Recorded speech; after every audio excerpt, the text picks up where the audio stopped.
যেহেতু আমরা মুসলিম বিশ্বের সরকার ও ওআইসির মতো মুসলিম উম্মার প্রতিনিধিত্বকারী সংগঠনগুলোর নিকট দৃঢ়ভাবে আহ্বান জানাই, এক, ইসরায়েলের সাথে অর্থনৈতিক, সামরিক ও কূটনৈতিক সকল সম্পর্ক অবিলম্বে ছিন্ন করতে হবে।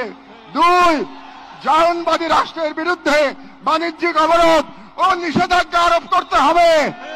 তিন, গাজার মুসলিম জনগণের পাশে চিকিৎসা, খাদ্য, আবাসন ও প্রতিরক্ষা সহযোগিতা সহ সর্বাত্মক সহযোগিতা নিয়ে দাঁড়াতে হবে।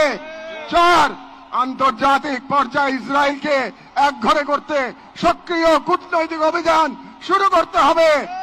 এবং পাঁচ, জায়নবাদের দোসর ভারতের হিন্দুত্ববাদী শাসনের অধীনে মুসলিমদের অধিকার হরণ, বিশেষ করে ওয়াকফ আইনে হস্তক্ষেপের মতো রাষ্ট্রীয় আগ্রাসনের বিরুদ্ধে ওআইসি ও মুসলিম রাষ্ট্রগুলোকে দৃঢ় প্রতিবাদ ও কার্যকর কূটনৈতিক অবস্থান নিতে হবে। কারণ গাজার রক্ত প্রবাহে আমরা লজ্জিত হওয়ার আগেই গাজার পাশে দাঁড়ানোই উম্মার জন্য সম্মানের একমাত্র পথ।